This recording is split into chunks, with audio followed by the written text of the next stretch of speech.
Hello and welcome to the channel. In this series of videos, we're going to read the full text of The Life of Pi. In this particular video, we're going to cover chapter 67, 68, 69, and 70, but all the other chapters are available on different videos on the channel, so do take a look. Chapter 67. The underside of the raft became a host to a multitude of sea life like the net, but smaller in form. It started with a soft green algae that clung to the life jackets. Stiffer algae of a darker kind joined in. They did well and became thick. Animal life appeared. The first that I saw were tiny translucent shrimp, hardly half an inch long. They were followed by fish no bigger that looked like they were permanently under X-ray. Their internal organs showed through their transparent skins.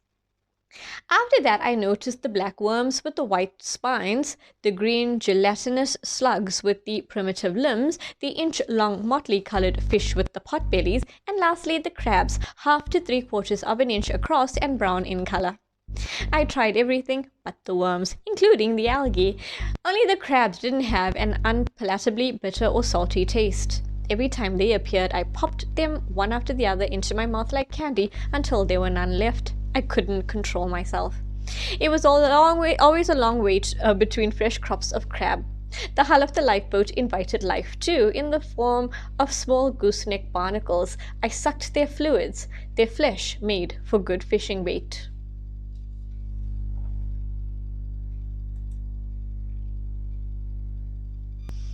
I became attached to these ocean hitchhikers, though they weighed the raft down a little. They provided distraction, like Richard Parker. I spent many hours doing nothing but lying on my side, a life jacket pushed out of place a few inches, like a curtain, from a window, so that I might have a clearer view. What I saw was an upside-down town, small, quiet, and peaceable, whose citizens went about with the sweet civility of angels. The sight was a welcome relief for my frayed nerves. Chapter 68. My sleep pattern changed. Though I rested all the time, I rarely slept longer than an hour or so at a stretch, even at night. It was not the ceaseless motion of the sea that disturbed me, nor the wind. You get used to those the way you get used to lumps in a mattress. It was apprehension and anxiety that roused me. It was remarkable how little sleep I got by on. Unlike Richard Parker, he became a champion napper. Most of the time he rested beneath the tarpaulin, but on calm days when the sun was not too harsh and on calm nights he came out. One of his favorite positions in the open was lying on the stern bench on his side, stomach overhanging the edge of it, front and back legs extending down to the side benches. It was a lot of tiger to squeeze onto a fairly narrow ledge, but he managed it by making his back very round. When he was truly sleeping, he laid his head on his front legs. But when his mood was slightly more active, when he might choose to open his eyes and look about, he turned his head and lay his chin on the gunwale. Another favorite position of his was sitting with his back to me, his rear half resting on the floor of the boat and his front half on the bench, his face buried into the stern, paws right next to his head, looking as if he were playing hide and seek and he were the one counting. In this position he tended to lie very still, with only the occasional twitching of his ears to indicate that he was not necessarily sleeping. Chapter 69. On many nights I was convinced I saw a light in the distance. Each time I set off a flare. When I had used up the rocket flares, I expended the hand flares. Were there ships that failed to see me? The light of rising or setting stars bounced off the ocean, breaking waves that moonlight and forlorn hope fashioned into illusion. Whatever the case, every time it was for nothing, never a result, always the bitter emotion of hope raised and dashed. In time I gave up entirely on being saved by a ship. If the horizon was 2.5 miles away at an altitude of 5 feet, how far away was it when I was sitting against the mast of my raft, my eyes not even 3 feet above the water? What chance was there that a ship crossing the whole great big Pacific would cut into such a tiny circle?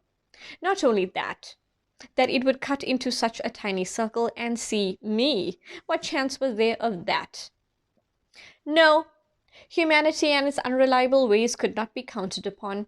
It was land I had to reach. Hard, firm, certain land. I remember the smell of the spent hand flare shells. By some freak of chemistry, they smelled exactly like cumin.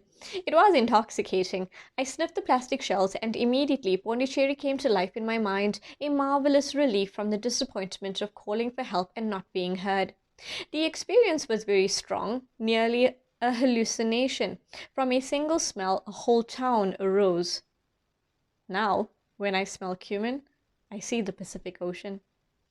Richard Parker always froze when a hand flare hissed to life, his eyes, round pupils the size of pinpricks, fixed on the light steadily. It was too bright for me, a blinding white center with a pinkish red aureole. I had to turn away. I held the flare in the air at arm's length and waved it slowly. For about a minute, heat showered down upon my forearm, and everything was weirdly lit. Water around the raft, until a moment before opaquely black, showed itself to be crowded with fish. Chapter 70. Butchering a turtle was hard work. My first one was a small hawksbill. It was its blood that tempted me, the good, nutritious, salt-free drink promised by the survival manual. My thirst was that bad. I took hold of the turtle's shell and grappled with one of its back flippers. When I had a good grip, I turned it over in the water and attempted to pull it onto the raft. The thing was thrashing violently. I never would have been able to deal with it on the raft. Either I let it go, or I tried my luck on the lifeboat. I looked up. It was a hot and cloudless day. Richard Parker seemed to tolerate my presence at the bow on such days when the air was like the inside of an oven and he did not move from under the tarpaulin until sunset. I held on to one of the turtle's back flippers with one hand and I pulled on the rope to the lifeboat with the other. It was not easy climbing aboard. When I had managed it, I jerked the turtle in the air and brought it onto its back on the top. As I had hoped, Richard Parker did no more than growl once or twice. He was not up to exerting himself in such heat. My determination was grim and blind. I felt I had no time to waste. I turned to the survival manual as to a cookbook. It said to lay the turtle on its back. Done. It advised that a knife should be inserted into the neck to sever the arteries and veins running through it. I looked at the turtle. There was no neck. The turtle had retracted into its shell. All that showed of its head was its eyes and its beak, surrounded by circles of skin. It was looking at me upside down with a stern expression. I took hold of the knife and, hoping to goad it, poked a front flipper. It only shrank further into its shell. I decided on a more direct approach. As confidently as if I had done it 1,000 times, I jammed the knife just to the right of the turtle's head at an angle. I pushed the blade deep into the folds of skin and twisted it. The turtle retreated even further, favoring the side where the blade was, and suddenly shot its head forward, beak snapping at me viciously. I jumped back. All 4 flippers came out, and the creature tried to make its getaway. It rocked onto its back, flippers beating wildly and head shaking from side to side. I took hold of a hatchet and brought it down on the turtle's neck, gashing it. Bright red blood shot out. I grabbed the beaker and collected about 300 milliliters, a pop can's worth.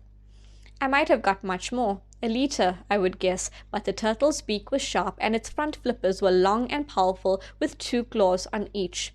The blood I managed to collect gave off no particular smell. I took a sip. It tasted warm and animal, if my memory is right. It's hard to remember first impressions. I drank the blood to the last drop. I thought I would use the hatchet to remove the tough belly shell, but it proved easier with the saw-toothed edge of the knife.